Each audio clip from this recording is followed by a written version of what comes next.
Hello guys, welcome to Python series. ये आप लोगों का लेक्चर 6 है। आज हम देखेंगे फंक्शंस क्या होता है। बहुत इंपॉर्टेंट टॉपिक है, तो चलिए स्टार्ट करते हैं।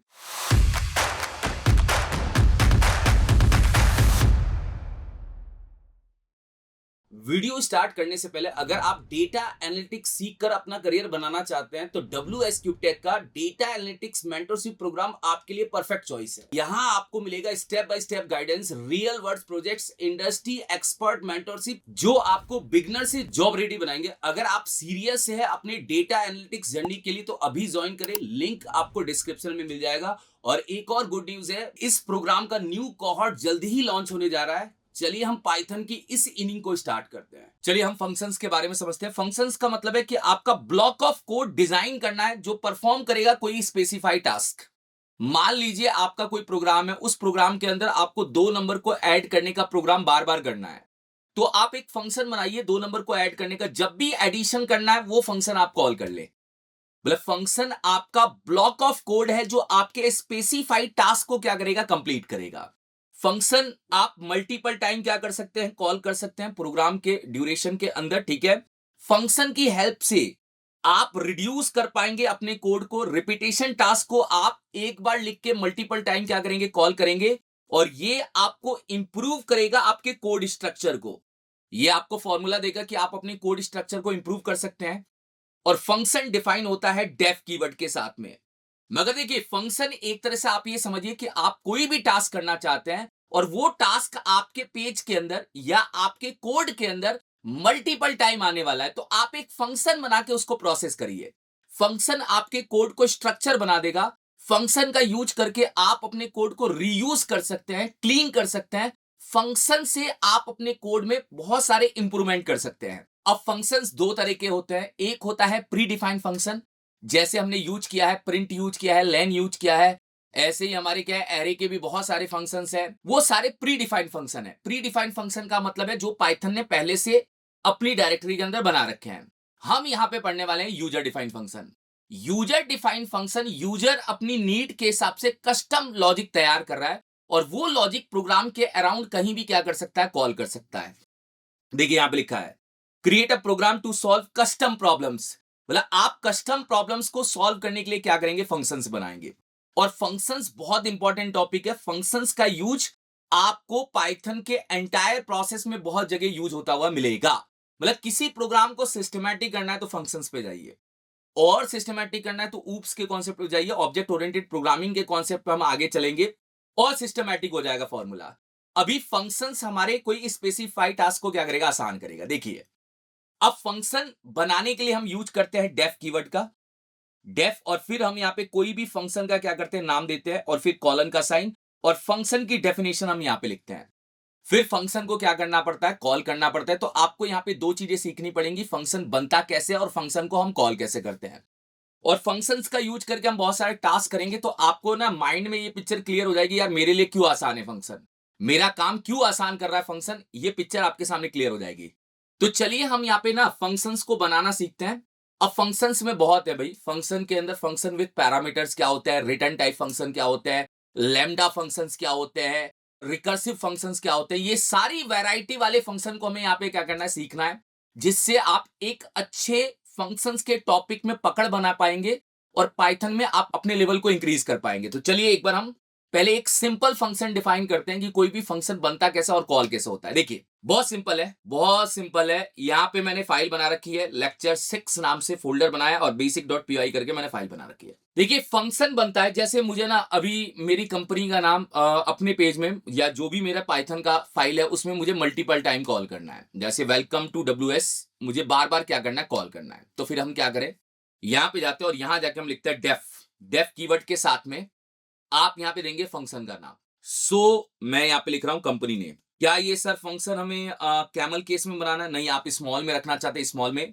मतलब प्रोफेशनली कंपनी लेवल पे, प्रोफेशनली जब आप कंपनी लेवल पे जाएंगे तो आपको थोड़ा कैमल केस में अपने फंक्शन का नाम लिखना है। कैमल केस का मतलब होता है अगर 2 वर्ड हैं तो पहला वर्ड स्मॉल और दूसरे वर्ड का पहला लेटर कैपिटल। और फंक्शन की नेमिंग में ध्यान देना है कि स्पेस नहीं आना चाहिए, शुरू में नंबर नहीं आना चाहिए, हमारा फंक्शन अल्फाबेट से स्टार्ट होना चाहिए और फंक्शन की नेमिंग प्रोफेशनल होनी चाहिए। ठीक है, मैंने राउंड ब्रैकेट लिया और यहाँ पे कॉलन लगाया। अब मैंने बोला कि मुझे प्रिंट करना है वेलकम टू डब्ल्यूएस, ठीक है, वेलकम टू डब्ल्यूएस हमें यहाँ पे क्या करना है, प्रिंट करना है, हमने यहाँ पे प्रिंट कर दिया। अब पॉइंट मेरा ये है कि क्या ये फंक्शन अपना काम करेगा, क्या मैं रन करूंगा अभी नहीं करेगा काम। मैं एक काम कर रहा हूं, क्लियर स्क्रीन कर देता हूं यहाँ पे थोड़ा सा, रुकिए इसको बंद कर देता हूं, इसको भी मत बंद कर देता, ठीक है। अब मैं रन करता हूं, देखिए यहाँ पे मेरा फंक्शन कोई आंसर लेके नहीं आ रहा। और आप इस एडिटर से मतलब वो मत सोचिएगा कि सर एडिटर बदल गया, ये वीएस कोड जैसा ही है, कर्सर एआई एडिटर है, ठीक है। मैंने यहाँ पे सो कंपनी नेम नाम का फंक्शन बनाया। इसकी डेफिनेशन क्या है कि वेलकम टू डब्ल्यूएस आपको क्या करना है, प्रिंट करना। फिर बिल्कुल ठीक है सर। अब आप यहाँ पे इसको नीचे कॉल करेंगे तब आपका आंसर आएगा। जब आप नीचे कॉल करेंगे तभी आपका आंसर आएगा। देखो वेलकम टू डब्ल्यूएस आ गया। अगर हम इसको 2 बार कॉल करेंगे तो हमारा आंसर 2 बार आएगा, ये लो। हम इसको 3 बार कॉल करेंगे तो हमारा आंसर 3 बार आएगा सर, ठीक है, ये लो। बट अब आपके माइंड में एक क्वेश्चन आता है कि ये काम तो हम लूप से कर सकते थे, लूप चला के मैं भाई कोई भी चीजें बार बार प्रिंट कर सकता था। मगर मैं आपसे ये कह रहा हूं कि बीच में चलो मैंने कोई और कोड किया यहाँ पे, बीच में मुझे लगता है कि कोई और मुझे लॉजिक्स लगाना है, यहाँ पे मैंने प्रिंट कर लिया, मान लो यहाँ पे कुछ ऐसे ही हेलो प्रिंट कर दिया, फिर मैंने एक और प्रिंट किया यहाँ पे डब्ल्यू प्रिंट कर दिया, उसके बाद मेरा फंक्शन वापस कॉल करना है। तो लूप में जो प्रोसेस होता है वो एक बार में पूरा कंप्लीट होता है। यहां पे आप अपने फंक्शन को रिक्वायरमेंट के हिसाब से कहीं भी कॉल कर सकते हैं। जैसे आपने ऊपर 2 बार कॉल किया, फिर अपना कोई भी काम किया, उसके बाद नीचे कॉल किया, ये अपना फंक्शन अपना काम करेगा। तो फंक्शन इस समय क्या कर रहा है, मेरा पर्टिकुलर टास्क कंप्लीट कर रहा है कि वेलकम टू डब्ल्यूएस, मुझे जहां भी जरूरत होगी मैं इस फंक्शन को कॉल कर दूंगा। तो ये है एक सिंपल फंक्शन। सिंपल फंक्शन का मतलब है फंक्शन बनाया, कोई चीज हमने प्रिंट की, और जब जब हम उसको कॉल कर रहे हैं वो फंक्शन उसका आंसर क्या कर रहा है, आपके सामने डिस्प्ले कर रहा है। कॉलिंग किसको बोलते हैं, जो नीचे की साइड मैंने ये रखा है ये कॉल है, और जो ऊपर आपने डेफ कीवर्ड के साथ में डिफाइन किया वो उसकी डेफिनेशन है। और फंक्शन में एक रूल का ध्यान रखिएगा, कभी भी फंक्शन आप अपना ऊपर की साइड नहीं कॉल कर सकते, आप यहां कॉल नहीं कर सकते, ये ध्यान रखना। आप अपने फंक्शन को ऊपर की साइड नहीं कॉल कर सकते, ये एरर दे देगा, ये एरर देगा, और ये आपको फिक्स है कि एरर देगा कि भाई बिना डिफाइन के आप ऊपर की साइड कॉल नहीं कर पाएंगे। तो जब भी पाइथन के अंदर फंक्शन बनेगा वो फंक्शन बनने के बाद नीचे ही कॉल होगा, उसकी डेफिनेशन में उसका आंसर नीचे ही मिलने वाला है। ये मैं इसलिए बता रहा हूं कि कई बंदे क्या होते हैं भाई, कई बंदे जावास्क्रिप्ट में आते हैं, जावास्क्रिप्ट में एक कॉन्सेप्ट होता है होस्टिंग का, उससे कंपेयर करते हैं कि हम अपना फंक्शन ऊपर कॉल कर सकते हैं, मगर यहाँ पे वो लॉजिक क्या है, काम नहीं करेगा। ये सिंपल लॉजिक है, ठीक है सर, समझ गए हम कि फंक्शन बनेगा नीचे ही कॉल हो गया। अब फंक्शन में और क्या है वो हम देखते हैं। देखिए फंक्शन के अंदर है कि फंक्शन में हम पैरामीटर्स का यूज कैसे करेंगे। पैरामीटर और आर्गुमेंट्स की बात कर रहा हूं, मतलब पैरामीटर्स और आर्गुमेंट्स का मतलब क्या होता है आपको मैं समझाता हूं। देखो जब भी कोई फंक्शन बनता है तो हम फंक्शन के अंदर क्या करते हैं भाई, कोई आर्गुमेंट्स या पैरामीटर लेते हैं। जैसे यहां पे मैंने लिया है कि एक बार मैंने यहां पे लिया है X and Y are parameters लिखा हुआ है। इसका मतलब मैं आपको बता रहा हूं एक्चुअल में क्या है कि हमने कोई फंक्शन बनाया ऐड नाम का, उसमें मैंने 2 पैरामीटर लिए एक्स और वाई, और मैंने उन दोनों को यहां पे जोड़ दिया, और जब मैं अपने फंक्शन को कॉल करूंगा वहां से उस पैरामीटर की वैल्यू भेजूंगा। इसका एक छोटा सा एग्जांपल देखते हैं। देखो पैरामीटर क्या है, जब हमारा फंक्शन बन रहा है तो हम उसके अंदर कोई पैरामीटर पास करें। आर्गुमेंट्स का मतलब है कि जब हमने अपने फंक्शन को कॉल किया तो उन पैरामीटर्स की वैल्यू हमने आर्गुमेंट्स के थ्रू दी। एक बार आप एग्जांपल से समझिए जिससे आपके सामने पिक्चर्स क्या होगी, क्लियर होगी। Function with parameter and arguments हम यहाँ पे क्या करने वाले, देखने वाले हैं, ठीक है सर, बताओ एक बार क्या कह रहे हो। मैं यहाँ पे कह रहा हूं कि मुझे एक ऐड करने का फंक्शन बनाना है, तो मैंने यहाँ पे डेफ कीवर्ड का यूज किया और मैंने लिखा ऐड डेटा। मेरे फंक्शन का नाम क्या है, ऐड डेटा, और ये मैंने यहाँ पे कॉलन लगाया और मैंने यहाँ पे प्रिंट किया 10 + 20। तो यहाँ पे मेरा आंसर क्या आएगा सर, मेरा आंसर यहाँ पे आएगा 30। यहाँ पे मेरा आंसर क्या आएगा, 30 आएगा जब मैं इस फंक्शन को कॉल करूंगा, ठीक है। देखो जब भी मैं इस फंक्शन को कॉल करूंगा मेरा आंसर क्या आएगा, 30 आएगा, क्योंकि हमने इसके अंदर 10 + 20 ही क्या किया, ऐड किया है। जब भी कॉल करोगे, जब भी अगर मैं यहाँ पे 10 बार भी कॉल करूंगा तो इसका आंसर क्या आएगा, 30 आएगा। देखो मैं अभी मैंने 4 बार कॉल किया 30, मगर मैं ऐड डेटा का एक फंक्शन बना रहा हूं जिसमें यार मैं अपने हिसाब से 2 वैल्यू डाल के ऐड करूंगा। तो यहां पे फंक्शन विथ पैरामीटर और कॉल करते समय आर्गुमेंट्स देना पड़ेगा। बोले यहां पे आपकी वैल्यू फिक्स हो गई कि भाई आपको 10 + 20 को क्या करना है, प्रिंट करना है, और यही आपका आंसर मिलेगा हर बार। मगर आप चाहते हैं कि मैं अगर कोई एडिशन का फंक्शन बनाऊं, उस फंक्शन के अंदर पैरामीटर मैं अपने हिसाब से डिसाइड करूं कि क्या मुझे 2 वैल्यू जोड़नी है, तो यहां पे आपको फंक्शन विथ पैरामीटर करके बनाना चाहिए।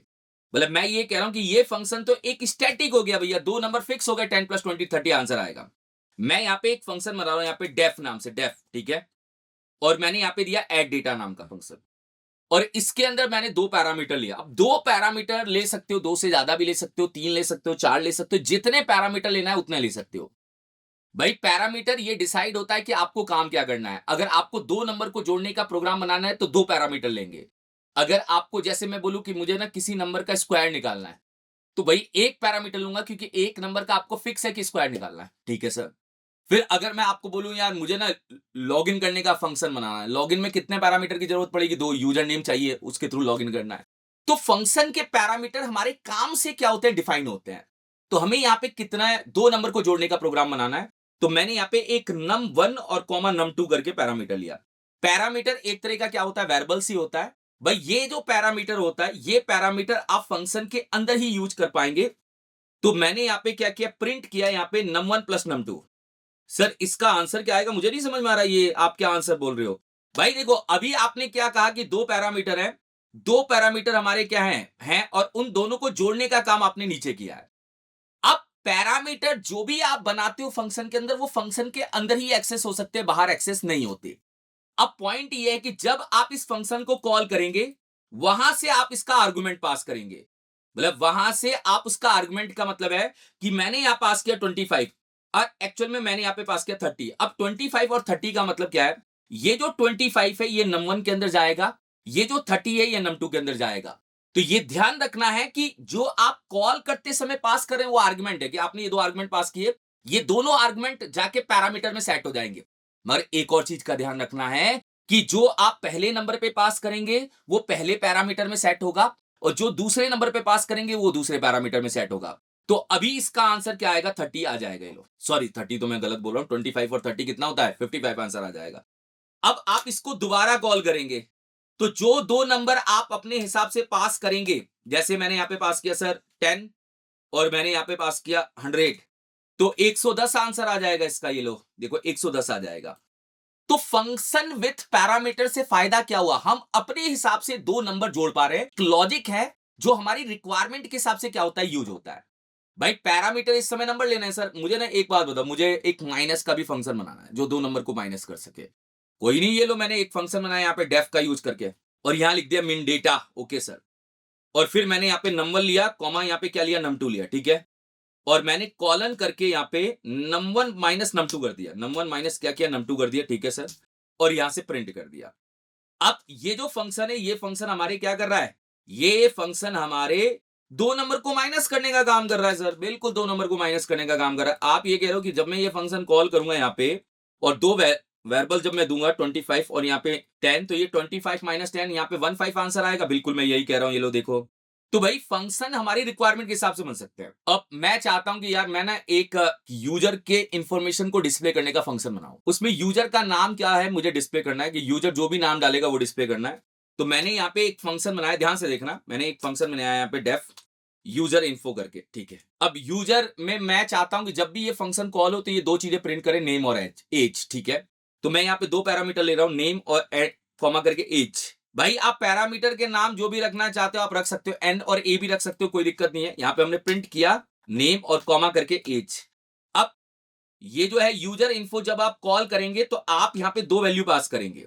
देखो अब आपको पता है कि भाई मैं कोई स्ट्रिंग प्रिंट कराने वाला हूं, तो मैंने यहाँ पे पहले पैरामीटर में पास कर दिया, मान लो रवि, ओके, रवि पास कर दिया। और दूसरे पैरामीटर में मैंने यहाँ पे पास कर दिया 25। तो रवि जाएगा नेम के अंदर, और 25 कहां जाएगा, एज के अंदर। और जब आप इसको रन करेंगे रवि 25 आंसर आ जाएगा। तो फंक्शन विथ पैरामीटर में हम पैरामीटर के हिसाब से भाई वैल्यू को क्या कर रहे हैं, पहुंचा रहे हैं कहां पे, अपने फंक्शन के पास। ये इसका क्या है, सबसे बड़ा फायदा है, ठीक है। अब हम आगे की साइड चलते हैं सर, आगे की साइड क्या है वो देखिए। देखिए रिटर्न स्टेटमेंट फंक्शन के अंदर हम क्या करते हैं, यूज करते हैं। रिटर्न स्टेटमेंट का यूज हम तब करते हैं जब भी आप अपने फंक्शन से कोई चीज रिटर्न मंगा रहे हैं, और वो रिटर्न वैल्यू आपको मिलती कहां है, जहां पे आप फंक्शन कॉल करते हैं। जैसे आपने मान लो कोई स्क्वायर का ही एक एग्जांपल यहां पे दिया हुआ है, देखो ध्यान से। मैंने बोला मुझे 4 का स्क्वायर करना है, तो 4 हमने दिया, 4 इंटू 4 वहां पे 16 आंसर आया। मगर मैंने 16 को वही फंक्शन के अंदर प्रिंट नहीं कराया। रिटर्न कीवर्ड से फायदा ये होता है कि आपका आंसर रिटर्न हो जाता है जहां आप फंक्शन को कॉल करते हैं। यहां पे लिखा हुआ है भी देखिए, send the result from a function back to the caller. जब भी आप अपने फंक्शन को कॉल करते हैं वहां वो वैल्यू क्या करता है, रिटर्न कर देता है। और रिटर्न के लिए आपको रिटर्न लिखना पड़ता है, और रिटर्न कीवर्ड के बाद आपके फंक्शन का आगे का पार्ट कुछ नहीं चलता। मान लीजिए आपने यहां पे रिटर्न किया, उसके आगे कुछ भी आपके सामने प्रिंट नहीं होगा, वो वहीं पे एग्जिट होकर बाहर निकल जाएगा। बट पॉइंट ये है कि रिटर्न हम करते क्यों हैं, रिटर्न की जरूरत क्या है। देखिए रिटर्न से ये होता है कि आपका फंक्शन वैल्यू को होल्ड करके रखता है, प्रिंट नहीं करता। जैसे एक एग्जांपल दूं मैं आपके सामने, चलो आप मुझे बताना, आपके सामने एक एग्जांपल दे रहा हूं। मैंने आपके सामने एक एग्जांपल दिया कि मैं यहां पे जाता हूं और यहां जाके ईवल का यूज करता हूं। ईवल आप लोगों को बता रखा है सर। ईवल में मैंने यहां पे दिया 20.5। ये क्या करेगा, 20.5 ले लेते हैं, चलो ये क्या करेगा बताओ। सर ये ना इस नंबर को फ्लोट नंबर में कन्वर्ट कर देगा, ठीक है। मगर एक चीज बताओ, जब तक मैं प्रिंट नहीं करूंगा तब तक ये आंसर देगा क्या, नहीं देगा। तो ईवल भी क्या करता है, रिटर्न करता है। भाई आपके नंबर को लिया उसने, क्या किया, कन्वर्ट किया, कन्वर्ट करके रिटर्न कर दिया। अब आप इसको प्रिंट कराएंगे तो आपको आंसर मिलेगा। जब आप इसको प्रिंट कराएंगे, या देख लो अगर आपको आंसर मिल रहा है, मैं यहां से ठीक है क्लियर कर देता हूं, जाके मैं वापस से चेक करता हूं। देखो मुझे नहीं मिल रहा कोई भी आंसर, इसका आंसर कहां मिल रहा है। तो आप ये समझो कि हमारे फंक्शन ने काम किया और काम करके रिटर्न दे दिया। और रिटर्न वाली चीज आपके कब काम आती है, जब आप इसके आगे क्या करते हैं, प्रिंट, या कोई वेरिएबल में लेके, इसका वेरिएबल में ले लिया, जैसे मैंने यहां पे एक्स, और एक्स को प्रिंट करा दिया। तो ये जो फंक्शन है, ये फंक्शन आपका रिटर्न लेके आता है, प्रिंट करके नहीं आता। ये आपका फंक्शन क्या करता है, रिटर्न लेके आता है। रिटर्न का मतलब है वैल्यू उसके पास पड़ी है, बस आप उसको एक वेरिएबल में डालिए या उसको डायरेक्ट एक्सेस करिए, प्रिंट कर लीजिए। तो रिटर्न से हम अपनी वैल्यू को होल्ड करके रख सकते हैं। और इसमें फायदा यह होता है कि जो भी वैल्यू रिटर्न स्टेटमेंट के साथ में आती है, उसमें आप कोई भी कंडीशनल स्टेटमेंट का भी काम कर सकते हैं। तो मोस्टली फंक्शन जब भी हम आगे चल के बनाएंगे, वो मोस्टली आपको रिटर्न करके लाएंगे। जब हमारी जरूरत होगी हम प्रिंट कर लेंगे। मतलब मैं अपने फंक्शन के अंदर डायरेक्ट प्रिंट का काम नहीं करूंगा, मैं फंक्शन से वो काम करके वापस मंगाऊंगा, और जब भी जरूरत होगी तो प्रिंट करूंगा। दिखाओ सर एक बार कैसे आप कह रहे हो, मैं बताता हूं। देखो मैंने क्या किया, मैंने एक एग्जाम्पल समझाया आपको। एग्जाम्पल क्या है आप समझना। मुझे क्या करना है, मुझे भाई यहाँ पे स्क्वायर का एक फंक्शन बनाना है। लेफ्ट, सॉरी मैंने डेफ लिखा और यहाँ पे मैंने लिखा स्क्वायर, ठीक है। मुझे स्क्वायर का क्या करना है, एक प्रोग्राम बनाना है, ठीक है। स्क्वायर में मैं यूजर से क्या करूंगा, एक नंबर लूंगा, नम लूंगा, ठीक है। अब मैं इसको यहां से क्या कर रहा हूं, बोल रहा हूं कि भाई आप मुझे यहां पे प्रिंट कर लो, और प्रिंट करके नम इंटू नम दे दो। तो ये रिटर्न नहीं हुआ, ये तो अपना काम क्या है करके लाएगा, ये अपना काम करके लाएगा। अगर आपने यहाँ पे स्क्वायर को कॉल किया तो ये आपको डायरेक्ट क्या करेगा, आंसर दे देगा। जैसे स्क्वायर को कॉल करके मैंने यहाँ पे 4 डाला, तो यहाँ पे 16 आपको आंसर मिल जाएगा। मैंने स्क्वायर को कॉल करके यहाँ पे 10 डाला, यहाँ पे आंसर मिल जाएगा। मैं चाहता हूं कि जो वैल्यू स्क्वायर हुई है, मैं चाहता हूं जो वैल्यू हमारी क्या हुई है, स्क्वायर हुई है, यहाँ पे 100 मिल गया। वो स्क्वायर वैल्यू मैं ये चेक करना चाहता हूं, जैसे मान लो मैंने कोई भी नंबर दिया और वो स्क्वायर हुआ, स्क्वायर होके उसकी वैल्यू 100 से ऊपर है, तो मुझे यस प्रिंट कराना है, नहीं तो नो प्रिंट कराना है। ये काम आप नहीं कर सकते हो, क्योंकि स्क्वायर वैल्यू प्रिंट होके आ रही है, होल्ड होके नहीं आ रही। जब भी वैल्यू आपकी रिटर्न होके आएगी, तो आप इसमें लॉजिक्स के हिसाब से कंडीशनल अप्रोच डाल सकते हैं। बट जब भी आपकी वैल्यू प्रिंट होके आएगी, तो आप कंडीशनल अप्रोच इसमें नहीं डाल सकते हैं। रिटर्न वाली वैल्यू अपने साथ में डेटा क्या करती है, सेंड करके लेके आती है, और जब आप उसको प्रिंट करते हैं तब इसका आंसर आता है। तो आपने अगर यहां पे लिखा रिटर्न, मैंने यहां लिखा रिटर्न और यहां लिखा नम इनटू नम, तो ये क्या करेगा, ये भैया इस नंबर का स्क्वायर लेके आ जाएगा, मगर प्रिंट नहीं करेगा। प्रिंट नहीं करा इसने, देखो फिर क्या करना पड़ेगा, आपको प्रिंट करना पड़ेगा या वेरिएबल में लेके प्रिंट करना पड़ेगा, तब इसका आंसर आएगा। मतलब आप ये कह रहे हो कि सर मुझे यहां पे जाके प्रिंट करना पड़ेगा, तभी आप आंसर को क्या करेंगे, लेके जाएंगे। तो रिटर्न टाइप फंक्शन हमेशा अपनी वैल्यू को होल्ड करता है, जब भी आप उसको एक्सेस करते हैं वहां पे वो वैल्यू को क्या करता है, दिखाता है। ये लो आ गया आंसर से, ठीक है। तो मुझे नहीं लग रहा रिटर्न भी आप लोगों को क्या है, क्लियर है। रिटर्न में 3 चीजों का ध्यान रखना है। रिजल्ट हमेशा फंक्शन कॉल होते समय मिलेगा, रिटर्न कीवर्ड के साथ में रिटर्न डिफाइन होता है, और रिटर्न के बाद फंक्शन के आगे की एक भी लाइन नहीं चलने वाली। मतलब आप फिर ये बोलोगे एक काम करता हूं, यहां पे मैं प्रिंट कर देता हूं वेलकम, मैं प्रिंट कर देता हूं वेलकम, और जाके मैं यहां पे प्रिंट करता हूं। लो देखो भाई, एक चीज का ध्यान देखो, यहां पे आया है 16 मगर वेलकम प्रिंट नहीं हुआ, क्योंकि रिटर्न के बाद आपका जो भाई फंक्शन है वो वहीं पे इमीडिएटली क्या होता है, एग्जिट होके बाहर निकल जाता है। मतलब आपने अगर यहां पे रिटर्न लिख दिया, तो रिटर्न के आगे की एक भी लाइन फंक्शन के अंदर काम नहीं करेगी। ऊपर करोगे तो प्रिंट हो जाएगा, ऊपर करोगे तो हो जाएगा, मैं ये कह रहा हूं ऊपर चल जाएगा। इंडेंटेशन का ध्यान रखना है एक ही लाइन में दोनों का। हाँ ऊपर करेंगे तो चलेगा सर, वेलकम और यहाँ पे 16 आंसर आया, मगर नीचे रिटर्न के नीचे की लाइन आपकी ना प्रिंट होगी ना एग्जीक्यूट होगी, ये ध्यान रखना। चलो आगे चलते हैं। देखिए पैरामीटर्स के अंदर ना आप एक डिफॉल्ट पैरामीटर वैल्यू भी सेट कर सकते हैं। डिफॉल्ट वैल्यू मतलब का मतलब ये होगा कि मान लीजिए आपने कोई पैरामीटर आपने यहां बनाया, देखो मैंने यहाँ पे क्या किया, एक फंक्शन बनाया यहाँ पे, डेफ का यूज किया और ऐड डेटा नाम का हमने क्या किया, फंक्शन बनाया। इसमें मैंने दो पैरामीटर लिए n, m, ठीक है, कोई भी पैरामीटर का नाम हो सकता है। और मैंने बोला कि मैं इसको क्या कर रहा हूँ, यहाँ से प्रिंट कर रहा हूँ n+m, तो ये दोनों यहाँ पे क्या होंगे, प्रिंट हो जाएंगे, आपको पता ही है। और जब आप इसको यहाँ कॉल करेंगे तो ठीक है, यहाँ अगर आपने इसको कॉल किया और आपने 10 लिखा तो 10 n में जाएगा, और आपने 20 लिखा तो 20 m में जाएगा। और जब हम इसको प्रिंट करेंगे तो यहाँ पे 30 आंसर आ जाएगा, कोई दिक्कत नहीं है सर। मगर मैंने एक पैरामीटर दिया तो क्या होगा, तो ये एरर देगा। देखो, एक पैरामीटर हमेशा पहले वाले में जाके सेट होता है, तो मैं यहाँ पे ये चाहता हूं कि अगर आपने एक पैरामीटर दिया तो भी ये लॉजिक काम करे, तो आप दूसरे पैरामीटर के अंदर डिफॉल्ट वैल्यू सेट कर सकते हो। जैसे मैंने यहाँ पे 2 सेट कर दिया, तो एक्चुअल में लॉजिक क्या है, ये जो 10 है, ये 10 यहां जाएगा, और अगर आपने दूसरा पैरामीटर नहीं दिया तो वहां पे 2 हो जाएगा, और इसका आंसर 12 आ जाएगा। मतलब इसका आंसर 12 आने का मतलब ये 12 है।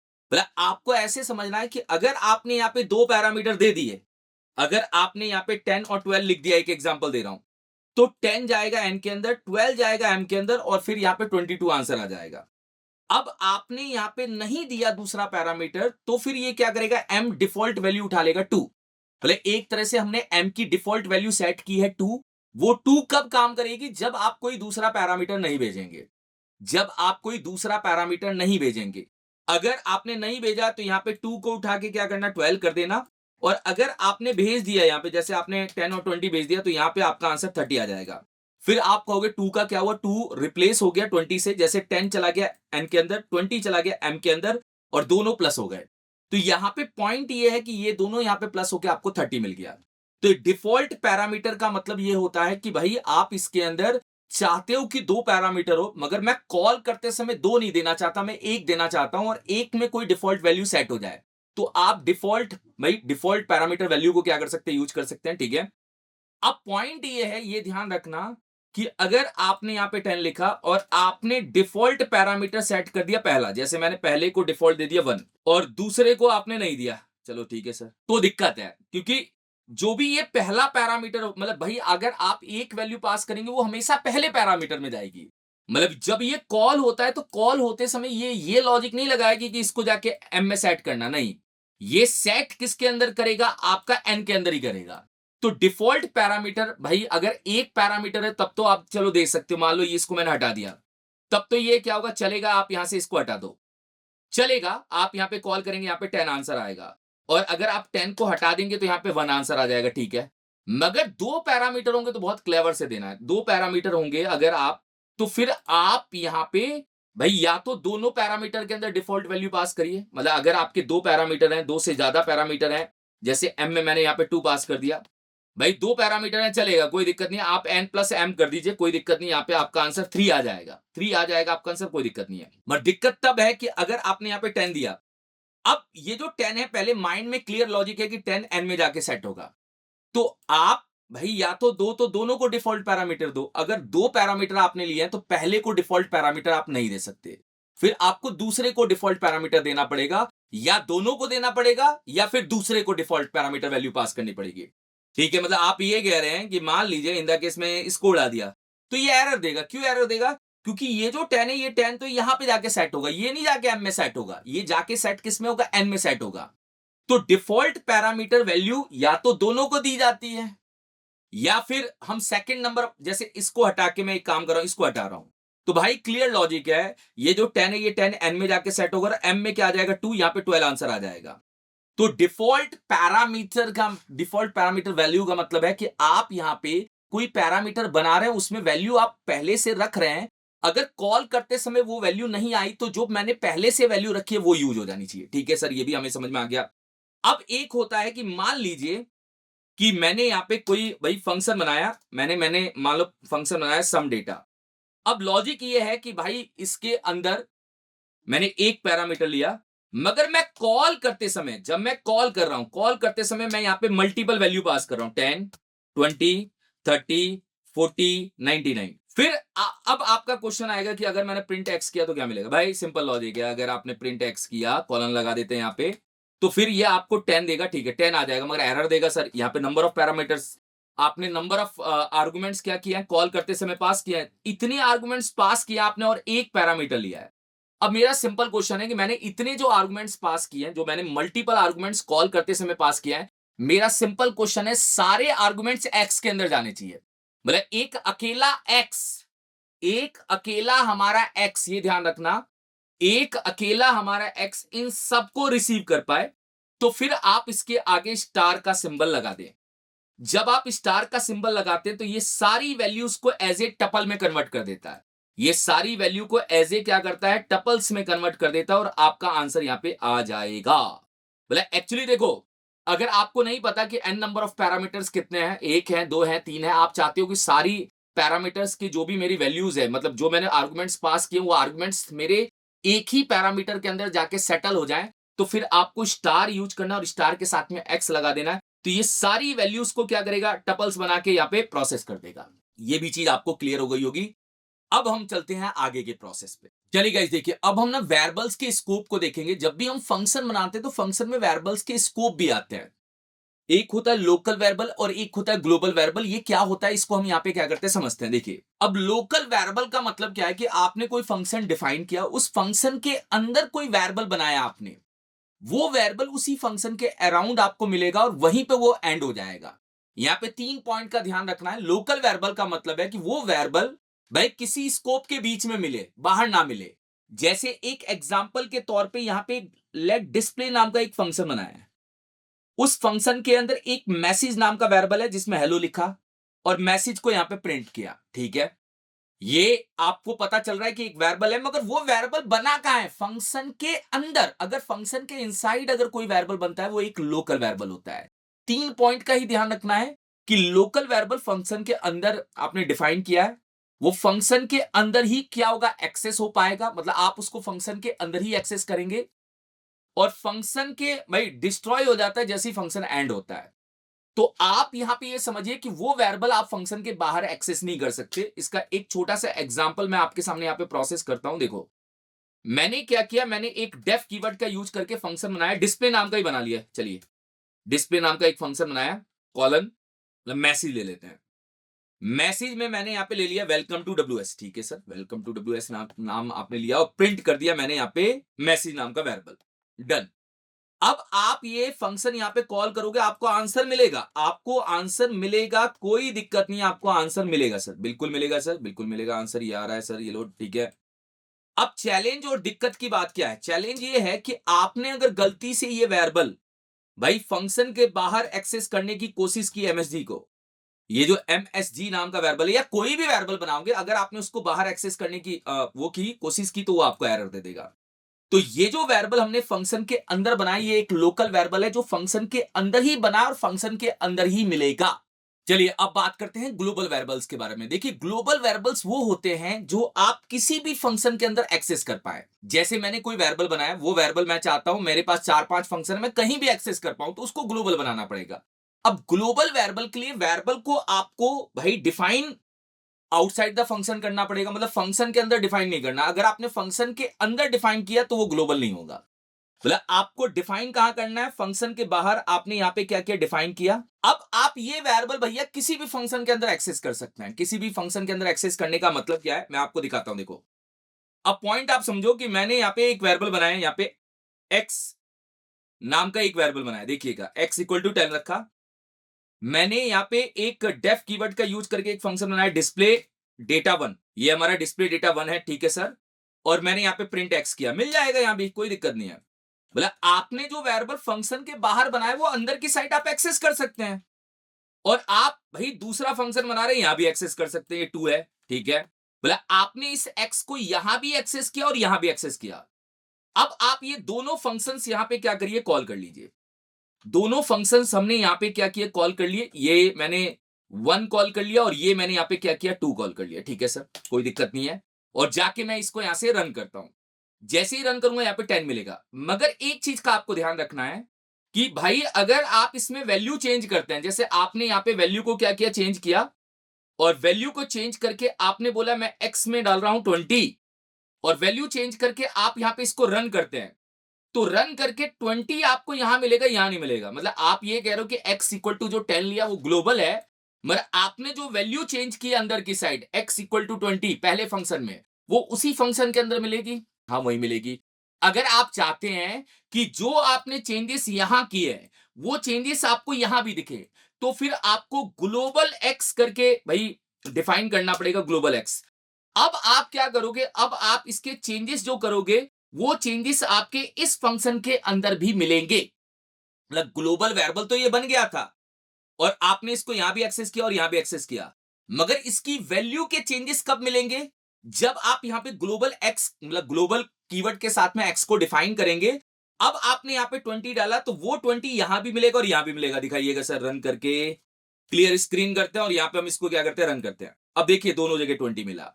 तो ग्लोबल वेरिएबल जो फंक्शन के आउटसाइड बनता है, फंक्शन के बाहर बनता है, डेफिनेशन में यही लिखा है कि बाहर बनाना है, और फिर आप इसको किसी भी फंक्शन के अंदर एक्सेस कर सकते हैं। अगर आप इसको मॉडिफाइड करना चाहते हैं फंक्शन के अंदर तो ग्लोबल कीवर्ड यूज करना मैंडेटरी है, और फिर अगर आप उसका यूज करके चेंजेस करते हैं तो वो दूसरे फंक्शन के अंदर भी उसका चेंजेस आपको क्या होगा, मिलेगा। ये होते हैं ग्लोबल वेरिएबल्स। और जो लोकल वेरिएबल्स होते हैं वो वही उसी फंक्शन में बनते हैं और वही कंप्लीट हो जाते हैं। अब हम बात करते हैं एक तरह का और फंक्शन होता है जो होता है लैम्डा फंक्शन। देखिए लैम्डा फंक्शन पाइथन के अंदर क्या होते हैं, लैम्डा फंक्शन मतलब आप अपने फंक्शन को एक लाइन में लिख रहे हो, वो कहलाता है लैम्डा फंक्शन। देखिए सिंगल लाइन एनोनिमस फंक्शन, मतलब आप एक सिंगल लाइन में फंक्शन को लिखते हो, वो कहलाता है लैम्डा फंक्शन। आप लैम्डा फंक्शन को लैम्डा कीवर्ड से क्या कर सकते हैं, क्रिएट कर सकते हैं। इसमें कोई डेफ कीवर्ड का यूज नहीं होता, कोई नेम नहीं होता। भाई आप एक शॉर्ट ऑपरेशंस को क्या करते हैं, परफॉर्म करते हैं, ठीक है। और सिंटेक्स के लिए आपको लैम्डा और फिर आपको पैरामीटर फिर कॉलन करके एक्सप्रेशन देना है। मतलब लैम्डा फंक्शन में एक और चीज है, आप ध्यान रखना, लैम्डा फंक्शन अपनी वैल्यू बाय डिफॉल्ट क्या करता है, रिटर्न करता है। मतलब lambda function single line function है जो बाय डिफॉल्ट वैल्यू को क्या करता है, रिटर्न करता है। लैम्डा लाइक अगर जावास्क्रिप्ट में आपने पढ़ा है, एरो एरो फंक्शन जैसा है। लैम्डा एक सिंगल लाइन फंक्शन है जो पाइथन के अंदर क्या होता है, बनता है। हम सिंगल लाइन में उसकी डेफिनेशन को क्या करते हैं, कंप्लीट करते हैं। अब लिखने का तरीका और यूज करने का तरीका बताइए सर कैसे है, मैं बताता हूं। देखो ध्यान देना, मैं यहां जाता हूं, यहां जाके मैंने क्या किया, एक फंक्शन लिया लेट मैंने ऐड डेटा करके। भाई फंक्शन ये ऐड डेटा हमारे फंक्शन का नाम है, जो वेरिएबल है वही हमारे फंक्शन का नाम है। बोले डेफ कीवर्ड के साथ में कोई नाम नहीं देना, ये ऐड डेटा ही आपके फंक्शन का नाम है। यहां पे लैम्डा कीवर्ड का यूज करना है। मान लो आपको दो पैरामीटर लेने, तो मैंने एक्स कॉमा वाई ले लिया, ठीक है, और फिर कॉलन करके आपने एक्स प्लस वाई किया। तो अब आपका फंक्शन क्या है, ऐड डेटा है। लैम्डा कीवर्ड के साथ में दो पैरामीटर हैं, भाई दो पैरामीटर है, और उन दो पैरामीटर को आपने प्लस किया। तो जब भी आप ऐड डेटा को कॉल करोगे और यहां पे आपने 20 डाला और यहां पे आपने 30 डाला, एक चीज का ध्यान रखना, 20 जाएगा सर, 20 जाएगा एक्स में, 30 जाएगा वाई में, और ये दोनों प्लस होकर रिटर्न हो जाएंगे। मतलब अभी आंसर तो नहीं आने वाला, ये रिटर्न हो जाएगा। ये हमारा क्या होगा, रिटर्न हो जाएगा सर। बिल्कुल आंसर कुछ नहीं आया सर। आंसर कब आएगा, मैं यहां पे क्या करूंगा, प्रिंट करूंगा, और प्रिंट करके मैंने यहां पे क्या किया, इसको चेक किया, तो मेरा आंसर क्या होगा, 50 आ जाएगा। ये लो 50 आ गया। तो लैम्डा क्या करता है, सिंगल लाइन एक्सप्रेशन को क्रिएट करता है। अब इसका यूज करके कोई और प्रोग्राम बना सकते हैं, बताइए क्या बनाए। मान लीजिए सर स्क्वायर का ही प्रोग्राम बना दीजिए। मैंने स्क्वायर नाम का एक वेरिएबल लिया, एज ए वेरिएबल ले लिया, colon lambda sorry equal to lambda, ठीक है। लैम्डा के बाद पैरामीटर आ गया, और हमें क्या करना है, स्क्वायर निकालना है, तो x इंटू एक्स कर दिया, तो ये x का क्या होगा, स्क्वायर निकल जाएगा सर, ठीक है। अब स्क्वायर को आप कॉल करेंगे तो यहां पे आपने स्क्वायर को क्या किया, कॉल किया, 10 लिखा, ये 10 का स्क्वायर क्या करेगा, करके देगा। मगर आप इसको प्रिंट करेंगे क्योंकि लैम्डा फंक्शन बाय डिफॉल्ट क्या करता है, रिटर्न करके लेके आता है वैल्यू को। ये बाय डिफॉल्ट यहां पे रिटर्न लेके आता है, और जाके आप प्रिंट करेंगे तो यहां पे आपका आंसर यहां पे क्या होगा, मिल जाएगा, 100 मिल जाएगा, ठीक है। तो लैम्डा फंक्शन भाई सिंगल लाइन एनोनिमस फंक्शन है, क्रिएट होता है लैम्डा कीवर्ड से। इसके अंदर कोई डेफ और नो नेम कीवर्ड्स होता है, ठीक है। सिंटेक्स के लिए आप लैम्डा पैरामीटर और एक्सप्रेशन को पास करते हैं। तो लैम्डा फंक्शन एक तरह से यार अपने लाइंस को क्या कर रहा है, छोटा कर रहा है, फंक्शन की डेफिनेशन को और छोटा करके आपके सामने दिखा रहा है। अब हम बात करते हैं रिकर्सिव फंक्शन की, ये भी बहुत इंपॉर्टेंट है। देखिए रिकर्सिव फंक्शन क्या होता है, भाई आपने कोई फंक्शन बनाया, वो फंक्शन अपने डेफिनेशन के अंदर कॉल हो रहा है। मतलब सेम फंक्शन को आपने अपनी डेफिनेशन के अंदर कॉल किया, वो कहलाता है आपका रिकर्सिव फंक्शन। रिकर्सिव फंक्शन भाई बहुत ज्यादा कॉम्प्लेक्स मामला होता है, तब हम इसको क्या करते हैं, यूज करते हैं। देखिए यहां पे फॉर सॉल्विंग कॉम्प्लेक्स प्रॉब्लम।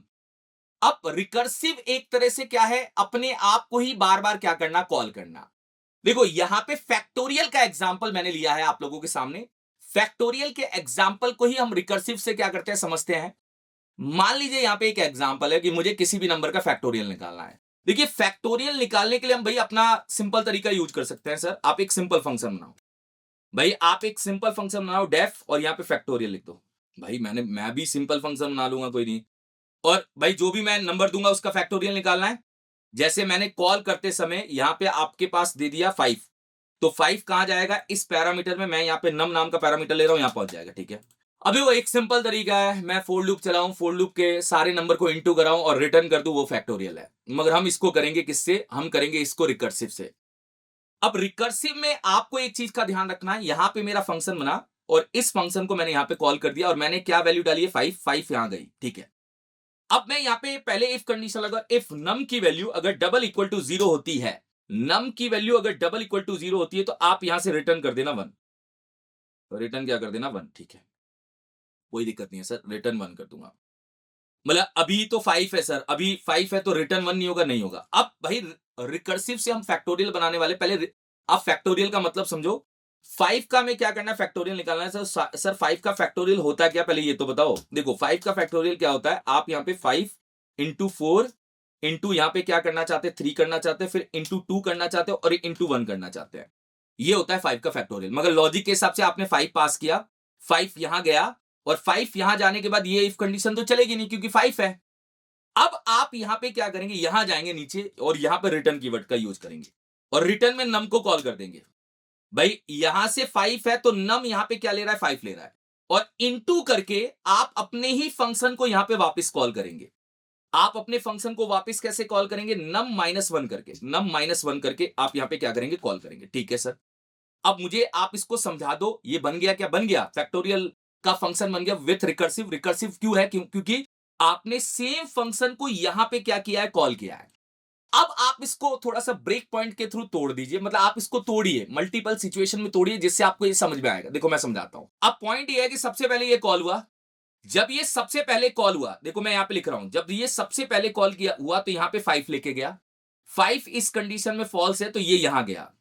जब ये यहां गया तो इसने चेक किया यार नम के अंदर तो 5 आने वाला है, यहां पे 5 आ गया। ठीक है, 5 आया, 5 आया। ठीक है, इनटू आपका ये फंक्शन कॉल हुआ, फंक्शन यहां पे कॉल हुआ तो ये क्या लेके गया सर, जब यहां पे फंक्शन कॉल हुआ तो ये 4 लेके गया, मतलब 5 के साथ में इनटू हुआ फैक्टोरियल 4। ठीक है, अभी इसको भी मैं समझाऊंगा कैसे प्रोसेस करेगा सर। देखो 5 यहां पे आ चुका है, ये ध्यान रखना, 5 यहां से रिटर्न होके आ चुका है और फैक्टोरियल वाला फंक्शन वापस कॉल हो गया इसके अंदर 4 लेके। ठीक है, अब दोबारा क्या हुआ सर बताइए, दोबारा बताता हूं। राउंड नंबर 2 में भाई 5 मेरे पास आ चुका था। ठीक है, 5 मेरे पास आ चुका था। अब ये फंक्शन भी तो यहां पे रिटर्न ले, यहां भी तो वो कुछ लेके आएगा जब ये कॉल होगा। ये फंक्शन यहां पे आपने कॉल किया है, तो जब आपने इसको कॉल किया है भाई सेकंड राउंड में, पहले राउंड में तो चलो ये यहां पे क्या हुआ कॉल हुआ, जब आपने इसको कॉल किया तो कॉल करते समय ये यहां पे वापस से 4 लेके आएगा। भाई कॉल होगा तो ये यहां पे 4 लेके आएगा, क्योंकि भाई आप 4 यहां से भेजोगे तो 4 जाएगा तो यहीं पे, और जब जाएगा तो ये कंडीशन क्या हो जाएगी, फॉल्स हो जाएगी। तो नम के अंदर ऑलरेडी क्या पड़ा था 5, तो 5 इंटू 4 हो जाएगा, 4 हो जाएगा, और फिर आपका फैक्टोरियल यहां पे क्या होगा, कॉल हो जाएगा। फैक्टोरियल कॉल होगा 4 - 1, मतलब यहां पे 3 के साथ में कॉल हो जाएगा। मतलब मैं कॉलिंग वाला काम नेक्स्ट लाइन में समझा रहा हूं, यहां पे कॉल हो गया, ये यहां पे हमारा क्या हो गया, कॉल हो गया। पहली बार 5 के साथ 5 इंटू फैक्टोरियल 4 कॉल हुआ, तो यहां पे इसने 4 रखा और यहां पे 4 - 1 मतलब यहां पे 3 आ गया। ठीक है सर, अब राउंड नंबर 3 में क्या हुआ, राउंड नंबर 3 में यहां पे कॉल तो हो गया है सर, देखो 5 इंटू 4 तो आ ही चुका है, क्योंकि वो उसी जगह पे बार बार कॉल हो रहा है, उसी जगह पे बार बार कॉल हो रहा है। तो यहां पे अब यहां पे 4 - 1 करेंगे तो यहां पे क्या आया होगा, 3 आया होगा सर, 3 आया होगा, बिल्कुल 3 आया होगा। फिर इनटू करके फिर आपका फैक्टोरियल वापस से कॉल हुआ होगा। ठीक है, वापस से कॉल हुआ होगा सर, तो 3 - 1 ये कॉल किया होगा इसने। ठीक है, 3 - 1 यहां तक की लेयर बन चुकी है, 5 इंटू 4 इंटू 3। ठीक है सर, अब कॉल हुआ होगा। अब कॉल होने के बाद क्या हुआ वो बताइए सर, कॉल होने के बाद यहां पे 2 आ गया होगा, 2 आ गया होगा। ओके सर, फिर इनटू करके यहां पे फिर अपना क्या हुआ, फैक्टोरियल वापस से कॉल हुआ सर। ठीक है, फैक्टोरियल वापस कॉल हुआ, फैक्टोरियल वापस कॉल हुआ तो यहां पे 2 - 1 यहां पे क्या हो गया होगा, 1 हो गया होगा। फिर राउंड नंबर 5 में, ठीक है सर, राउंड नंबर 5 में यहां पे फाइनली आपका आंसर यहां पे क्या हुआ, यहां पे 1 आ गया। 1 आ गया, और अब की बार यहां पे क्या गया होगा सर, अब की बार यहाँ पे फैक्टोरियल में हमने बोला था कि एक काम करना, 1 माइनस 1, जब ये 0 लेके गया होगा तो यहां से रिटर्न 1 हो गया होगा, तो 1 भाई इसके साथ में इंटू भी होगा, तो कोई लॉजिक नहीं है। ये आपका फाइनल आंसर यहां से रिटर्न हुआ है। जब ये देखो, अब यहां से जब 0 गया होगा तो ये यहां से रिटर्न हो गया, और रिटर्न होने के बाद ब्रेक हो गया, रिटर्न होने के बाद अब ब्रेक हो गया ना, क्योंकि अब आगे नहीं चल सकता। अब रिटर्न होके आपने माइनस को किया नहीं, अब आगे नहीं चलेगा, क्योंकि आपने यहां पर रिटर्न बोल दिया कि रिटर्न जैसे ही नम की वैल्यू 0 हो जाए तो रिटर्न 1 कर देना। अब पॉइंट ये है कि भाई इसके आगे वो चला नहीं होगा, और जब इसके आगे नहीं चला होगा तो फाइनल सिचुएशन ये बनी होगी, और इसके हिसाब से आपका आंसर आ जाएगा 124। और अब आप जाके यहां पे चेक करिए, और आप इसको यहां से प्रिंट करिए। प्रिंट जब आप करेंगे तो यहां पे आपको इसका आंसर आता हुआ क्या होगा, मिलेगा, और रिकर्सिव के रूल के हिसाब से यहां पे 120 आंसर आ जाएगा। लो 120 आंसर है, ठीक है सर।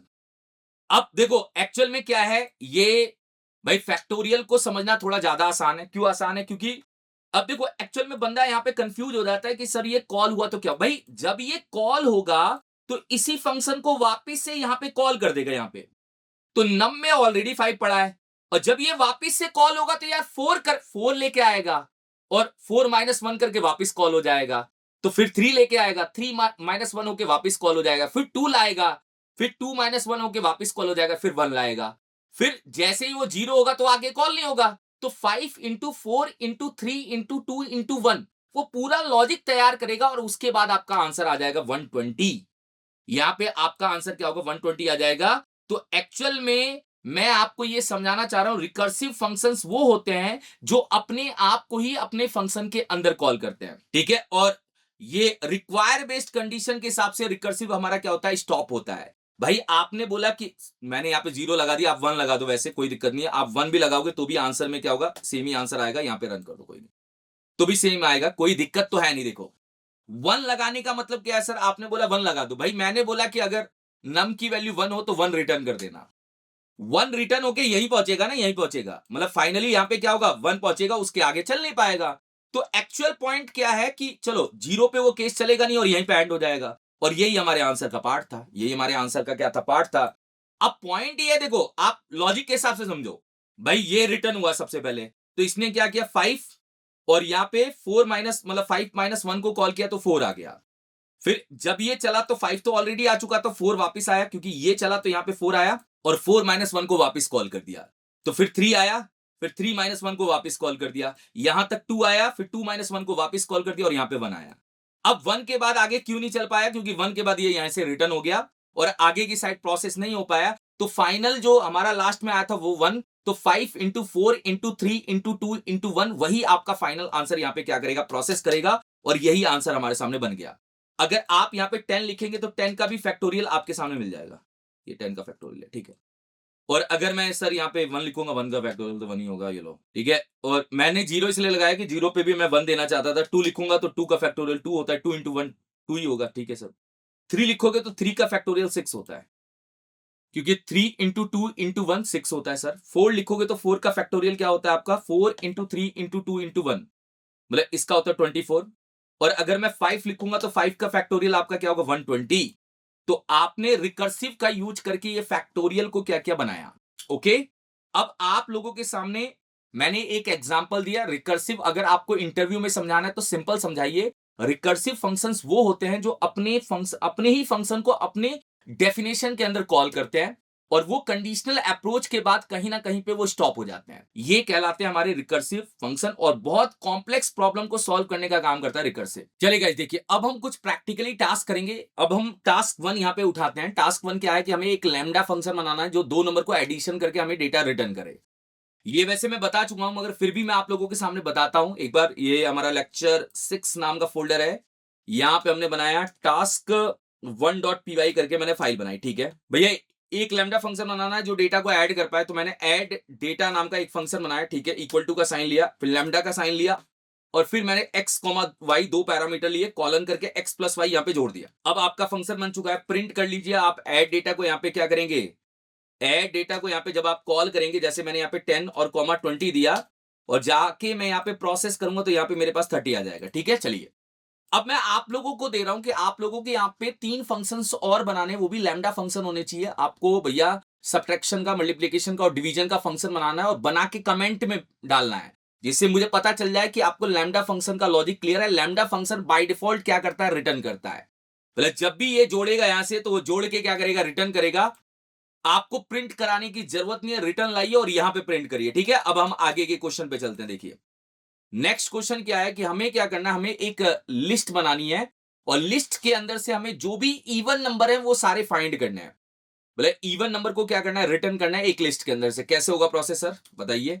मैं यहाँ पे task2.py करके एक फाइल बनाता हूं, task2.py। मैंने यहाँ पे task2.py करके एक फाइल बनाई। पहले मैंने एक फंक्शन बनाया जिसमें मुझे इवन नंबर को क्या करना, निकालना, डेफ करके गेट ऑल इवन करके। मैंने यहाँ पे फंक्शन का नाम दिया गेट ऑल इवन नंबर। ठीक है सर, ये हमारे फंक्शन का नाम है। ओके ठीक है, ये हमारे फंक्शन का नाम है। अब इसको क्या चाहिए, एक लिस्ट चाहिए। तो आप यहाँ पे एक लिस्ट तो लोगे सर, बिल्कुल लूंगा। और आप इस फंक्शन को नीचे की साइड क्या करोगे, कॉल करोगे। और कॉल करते समय यहाँ पे क्या करोगे भैया, एक लिस्ट दोगे। जैसे 10 दे दिया, 25 दे दिया, 99 दे दिया, 77 दे दिया, 66 दिया, यहाँ पे 12 दिया, यहाँ पे 13 दिया, यहाँ पे मैंने 77 दे दिया, यहाँ पे मैंने 89 दे दिया, यहाँ पे मैंने 23 दे दिया। ये एक लिस्ट है। अब ये एक लिस्ट कहाँ पहुंची है, इस लिस्ट नाम के वेरिएबल के अंदर पहुंची है। अब आपको इसके अंदर से सारे इवन नंबर निकाल के देने हैं। सारे इवन नंबर क्या करने, निकालने हैं। एक बार देखिए सर, लिस्ट आई है क्या, लिस्ट आ गई। भाई आपको कुछ नहीं करना, देखो इसके अंदर से सारे इवन नंबर निकाल के, अगर आपको लिस्ट में ही आंसर चाहिए तो मैं आपको ना एक और टॉपिक यहां पे बताऊंगा कि आप ना लिस्ट कॉम्प्रिहेंशन का यूज कर सकते हैं। वो भी एक टॉपिक है, मैं आपको बताता हूं। देखो दो तरीके हैं, या तो आप इस पे डायरेक्ट फोर लूप चला दीजिए। ठीक है, मैंने बोला फोर जो है, मैंने यहां पे बोला फोर ए इन, मैंने बोला लिस्ट। तो लिस्ट के एक एक मेंबर कहां पे आने वाले हैं, ए के अंदर आने वाले हैं। ठीक है सर, ए के अंदर आ जाएंगे, कोई दिक्कत नहीं है, सारे मेंबर अलग अलग हो जाएंगे। ठीक है, अब आप यहां पे एक इफ कंडीशन लगा दीजिए, इफ। ठीक है, ए मॉडुलस 2, ठीक है, डबल इक्वल टू 0, जिसका रिमाइंडर है वही ए आपके सामने यहां पे क्या हो जाए, प्रिंट हो जाए। ठीक है, ठीक है सर, हम समझ गए। यहां पे हमारे पास इवन नंबर आ गए, बिल्कुल इवन नंबर आ गए। क्या आ गए ना भाई, मैं मना ही नहीं कर रहा हूं। जैसे यही तीनों इवन नंबर है, बाकी नहीं है क्या भाई, बाकी तो नहीं है सर, बिल्कुल यही तीनों इवन नंबर है। ठीक है, ये हमारे पास इवन नंबर हमारे पास क्या हो गए, आ गए और प्रोसेस कर गए। ठीक है, और ये इवन नंबर हमारे सामने क्या हो रहा है, दिख रहा है, और मैं जाके चेक करता हूँ। यही 3 इवन नंबर है, देखो आप। ठीक है, अब आप इसको एक लिस्ट में रिटर्न करो। तो आप यहाँ पे यार एक बना सकते हो फाइनल लिस्ट।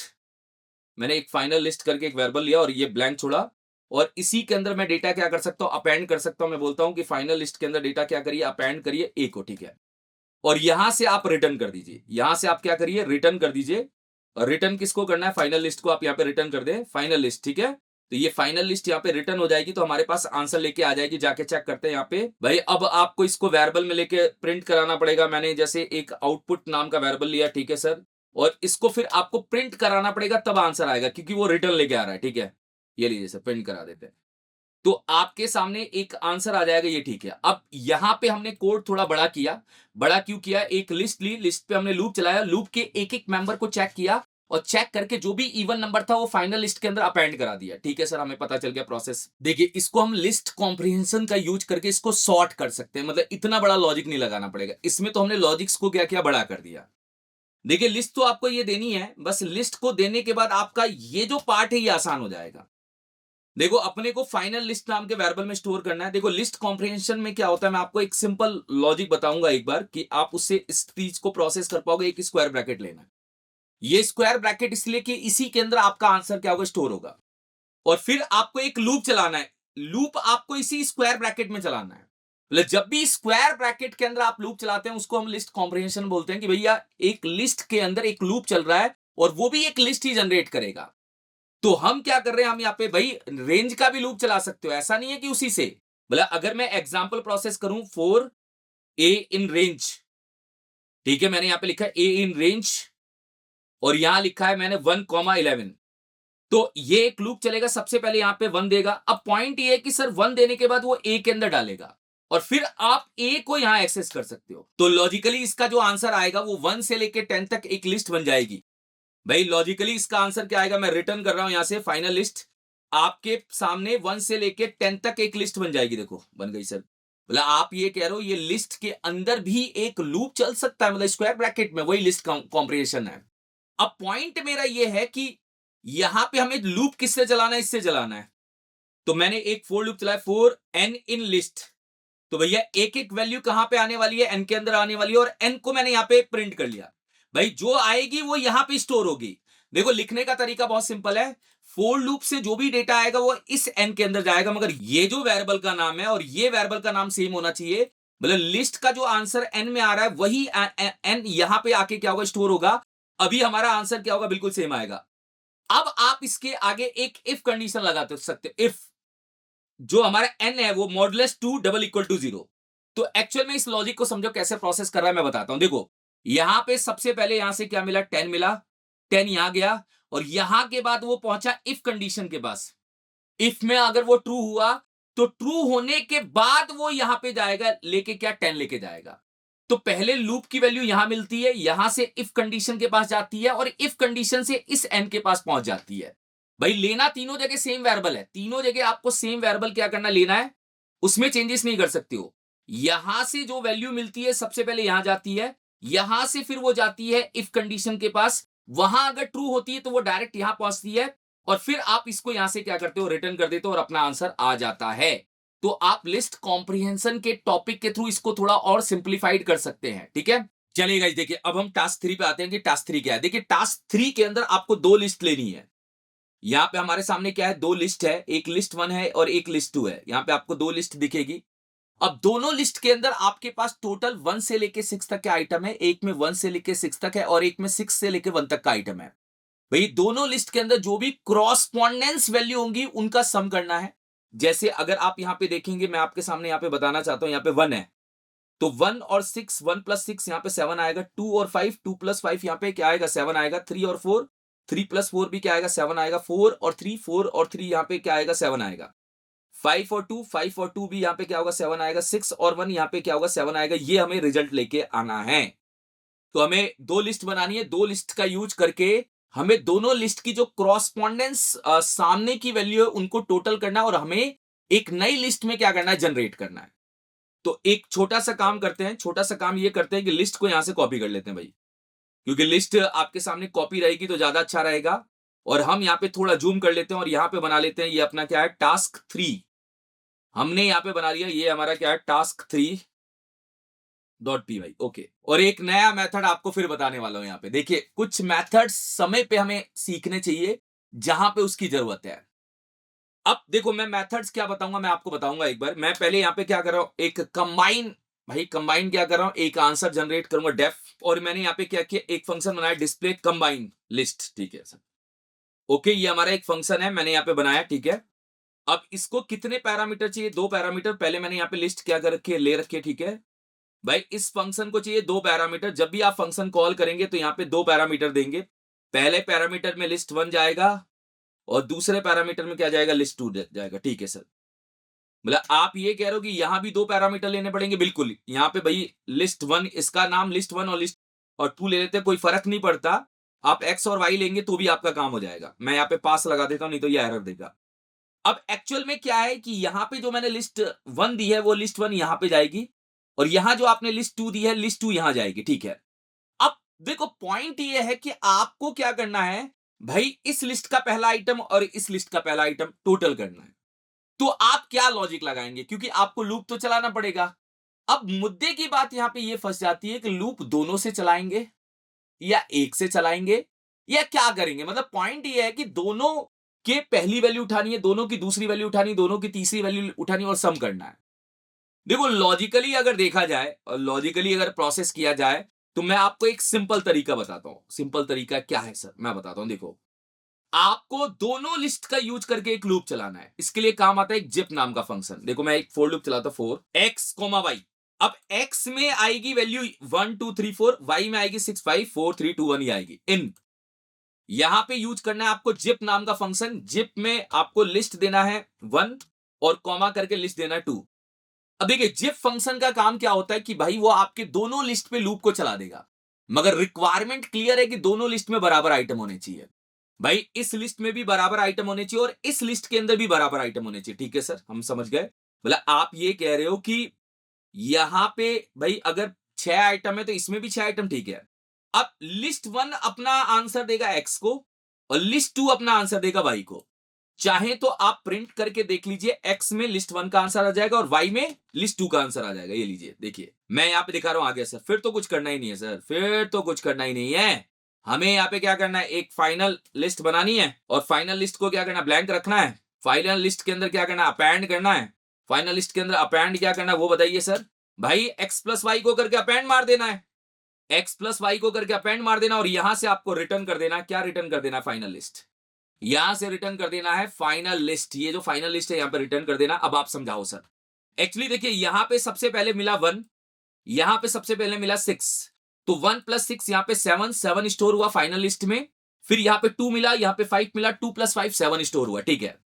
अब आप जाके इसको एक वेरिएबल में लेंगे, लेट आउट। भाई लेट याद नहीं आना चाहिए, आउटपुट नाम का मैंने एक वेरिएबल लिया और आउटपुट नाम के वेरिएबल के अंदर मैं गया और मैंने यहां पे जाके क्या किया, प्रिंट किया। यहां पे मैंने प्रिंट के अंदर आउटपुट नाम का वेरिएबल चेक किया और जब मैंने चेक किया तो यहां पे मेरा आंसर क्या आया, देखो यहां पे 777 आ गया। अब आप यहां पे लिस्ट कॉम्प्रिहेंशन का भी यूज कर सकते हैं। अगर आपको इसको सॉर्ट करना है तो लिस्ट कॉम्प्रिहेंशन का यूज करिए। क्या है मैं बताता हूं भाई। मैं आपको एक नॉर्मल लॉजिक बताता हूं। यहां पे अगर आपको अगर इसको करना ही है सॉर्ट, तो एक फाइनल लिस्ट नाम का एक वेरिएबल ले लीजिए। मैंने यहां पे क्या किया, फाइनल लिस्ट नाम का एक वेरिएबल लिया, ठीक है। स्क्वायर ब्रैकेट के अंदर भाई 2 पैरामीटर x, y ले लीजिए, कोई दिक्कत नहीं है। x + y ले लीजिए, कोई दिक्कत नहीं, मतलब दोनों को जोड़ना है। 4 करके आप यहाँ पे x, y यहाँ पे ले लीजिए। इन रेंज करके, रेंज तो लेना ही नहीं है सर। इन लिस्ट जिप का यूज करिए और जिप में दोनों दे दीजिए, लिस्ट 1 दे दीजिए और यहाँ पे लिस्ट 2 दे दीजिए। ये देखिए अब होगा क्या सर, सेम लॉजिक है यार जो मैंने पहले समझाया था। यहां से क्या मिलेगा, सबसे पहले 1 मिलेगा, यहां से क्या मिलेगा, सबसे पहले 6 मिलेगा। ये इसके अंदर जाएगा और ये यहां से यहां पे ट्रेवल करेगा। तो यहां पे पहला आंसर बनेगा 1 + 6 7, फिर दूसरा आंसर 2 + 5 7।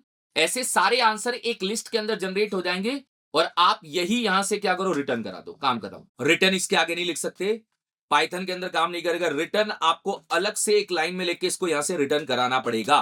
तो आप इसको जाके चेक करेंगे तो यहाँ पे हमारा आंसर आ जाएगा। देखिए मैं क्लियर स्क्रीन करके वापस से चेक करके दिखाता हूं, यहाँ पे आपका अपना आंसर आ गया, देखिए आ गया। तो आपको ये लॉजिक भी पता चल गया कि हमें क्या करना था। अब आते हैं क्वेश्चन नंबर 4 की तरफ आते हैं। 4 हमारा क्वेश्चन क्या है, यहाँ पे जाते हैं एक बार, चलिए ये हो गया, ठीक है। अब आते 4, देखो एक लिस्ट लेनी है, लिस्ट में बहुत सारे यूजर के नाम है, राहुल, प्रिया, यहाँ पे छाया, ऐसे नरेंद्र, प्रशांत, ऐसे नाम है। आपको क्या करना है, यहाँ पे एक छोटा सा लॉजिक लगाना है, ठीक है। उस लॉजिक में क्या करना है, आपको सारे जो भी लिस्ट के आइटम है उनको अपर केस में कन्वर्ट करके रिटर्न करना है, ठीक है सर, कर देंगे, कोई दिक्कत नहीं है। मेरे हिसाब से आपको एक यहाँ पे इस लिस्ट को यहाँ पे ले लेना चाहिए, ले लूंगा यार। मैं यहाँ पे एक काम कर रहा हूं, मैं इस लिस्ट को यहां से क्या कर रहा हूं, कॉपी कर रहा हूं और कॉपी करके एक फाइल बना रहा हूं, टास्क 4। मैं यहाँ पे फाइल बना रहा हूं task4.py। क्वेश्चन हमें समझ में आ गया। क्वेश्चन यही है कि हमारे पास लिस्ट में आइटम्स हैं, उन आइटम्स, हमारे पास लिस्ट में क्या है, आइटम्स है, ठीक है सर। मैं यहाँ पे इसको यहां से ले लेता हूं कट करके। ये हमारे पास टोटल लिस्ट में क्या है, हमारे पास यूजर के नाम है, कॉपी कर लो सर। यहाँ पे यूजर के क्या है, नाम है, ठीक है, राहुल, प्रिया, ऐसे नाम है। इन सारे नाम को अपर केस में कन्वर्ट करना है। तो हम एक फंक्शन बनाएंगे, डेफ चेंज इन अपर। मैं यहाँ पे लिख रहा हूं चेंज इन अपर करके मैंने एक फंक्शन बनाया, ठीक है। अब पॉइंट ये है कि इसको क्या करना है, लिस्ट लेना है सर, बिल्कुल। ये फंक्शन यहाँ पे कॉल होगा, मैं यहाँ पे नीचे क्या कर रहा हूँ, कॉल कर रहा हूँ और कॉल करते समय इसको लिस्ट दे रहा हूं। अब लिस्ट कहां पहुंच जाएगा, यहाँ पे एक पैरामीटर लेना पड़ेगा, उस पैरामीटर में लिस्ट आएगा, मतलब जो भी आप लिस्ट देंगे वो लिस्ट यहाँ पे पैरामीटर में जाएगी और वो यहां से यहां पहुंचेगी, बिल्कुल। अब देखिए 2 तरीके हैं, या तो सिंपल एक फॉर लूप चला दीजिए, जैसे 4x इन लिस्ट। अब x के अंदर एक एक आइटम मिलेंगे सर, बिल्कुल भाई, x के अंदर एक एक आइटम मिलेंगे सर। और x को अपर कर दीजिए, ये लीजिए, अपर होता है, अपर, सॉरी, अपर कर दीजिए, ओके।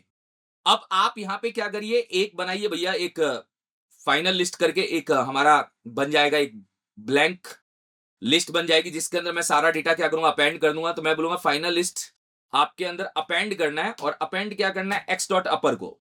भाई x का जो भी अपर है वो यहाँ पे क्या हो जाए, इसके अंदर चला जाए। तो हो गया अपना पहला काम। देखिए यहां से लिस्ट बनी, लिस्ट पूरी ये जाएगी किसके अंदर, इसके अंदर।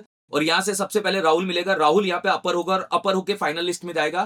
फिर प्रिया का पूरा डेटा अपर होगा, फिर फाइनल लिस्ट में जाएगा। छाया का पूरा डेटा अपर होगा, फाइनल लिस्ट में जाएगा। नरेंद्र का पूरा डेटा अपर होगा, फाइनल लिस्ट में जाएगा। प्रशांत का पूरा डेटा अपर होगा, फाइनल लिस्ट में जाएगा।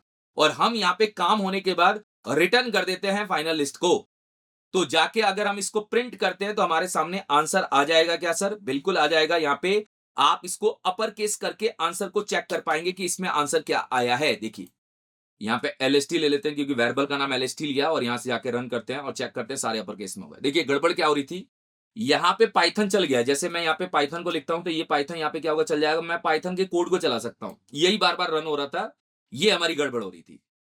अभी उस गड़बड़ को हमने यहाँ पे क्या कर दिया, सॉल्व कर दिया। इसको आप लोगों को लिस्ट कॉम्प्रिहेंशन का यूज करके भी करना है, ये आप लोगों का टास्क है, करके कमेंट में अपने को प्लेस करना है जिससे मुझे पता चल पाए कि आप इसके ऊपर काम कर रहे हैं। चलिए ठीक है, ये भी हमारा टास्क कंप्लीट हो चुका है। अब आते हैं हम लास्ट वाले टास्क के ऊपर कि लास्ट वाला टास्क हमारा क्या, देखिए हमें क्या करना है, एक वेरिएबल लेंथ आर्गुमेंट लेना है। वेरिएबल लेंथ आर्गुमेंट वही होता है जो स्टार करके मैंने एक्स लिया था ना, वही वेरिएबल लेंथ आर्गुमेंट होता है।